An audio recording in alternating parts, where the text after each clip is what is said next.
Right, Robbie Williams tickets to come a little later on, but forget Robbie, we've got the real rock star alongside us now in our great old e-commerce deep dive. We are talking all things business here today, and who better to do that with Matthew Amlot, the editor-in-chief of Arabian Business. I mean, we're talking about the entertainer, and that's the fact that that's been synonymous for many years with Dubai, as has the Arabian Business. And what a journey the Arabian Business has been through, from print editions all the way through to digital. Well, I mean, it's been a journey over the past 10 years or so, ever since it started to take digital seriously.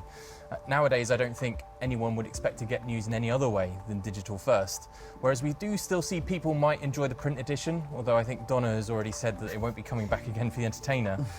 Online news, I think, is not going to go anywhere soon, and actually speaks to the same way with e-commerce, in that people need things sooner, faster and better than before.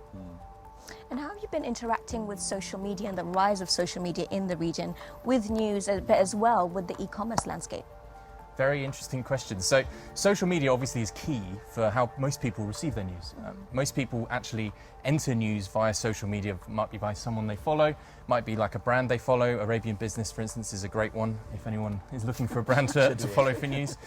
But in general, when we're talking about e-commerce as well, I think social media actually enters into a very interesting conversation about the ways in which people actually shop and work online. Typically in the past, years ago, it might be that if somebody was interested in buying a product 20 years ago, say, the idea of discovery would have been somebody walking into a mall and seeing a product they might buy. Nowadays, people's discovery of products and services typically will happen online and driven by artificial intelligence. The travel sector is a great example, for instance. Most people nowadays actually experience the location before they get there.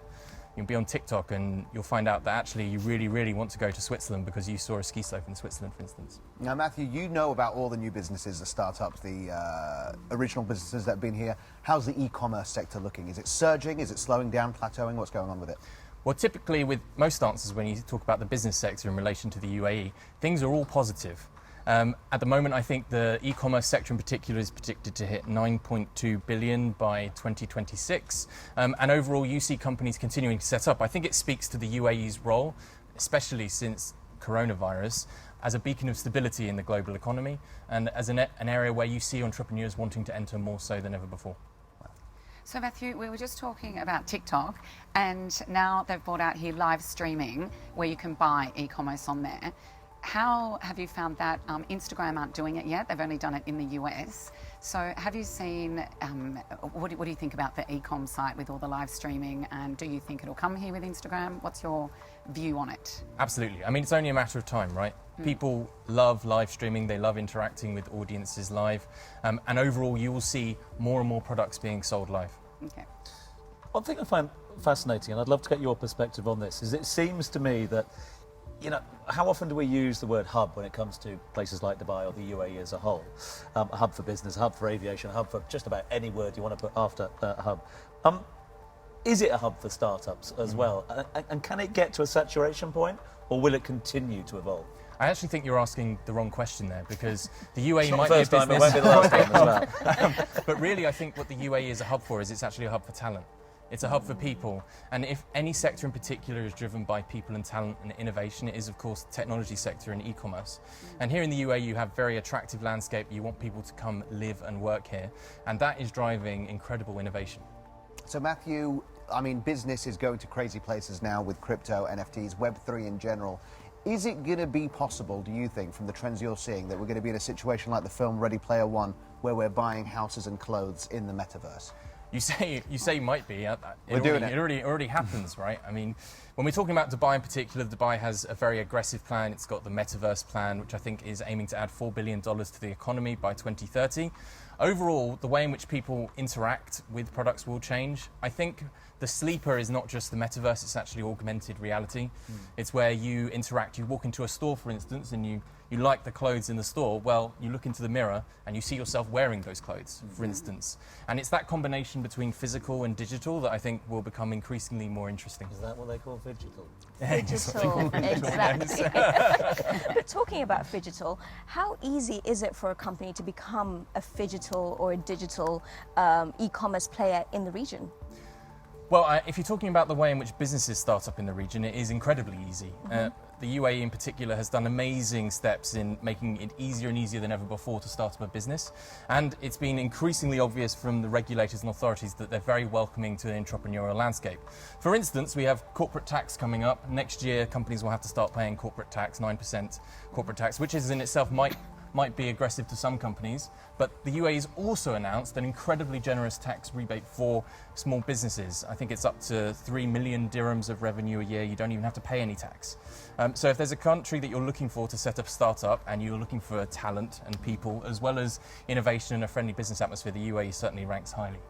Well, that I'm is definitely inspired. accurate. Matthew Amlot, thank you so much for joining us on DXB today. Thank you for having me. Now, a company that is always embracing new technologies, we are talking about Brands for Less. Amy went down there to check out some of the cool new innovations that they're using in their warehouses.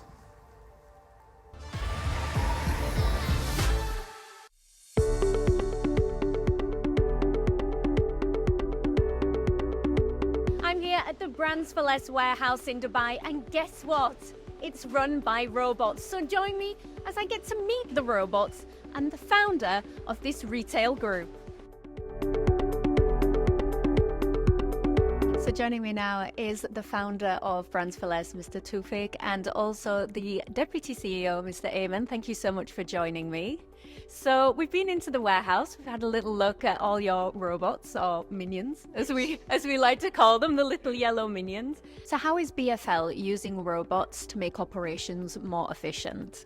Actually, when we are talking about robotics, we are talking about execution of artificial intelligence.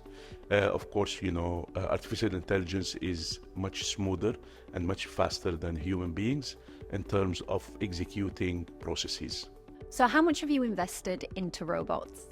So far, all across the robots and the back channels in the warehouse, we have invested around $13 million.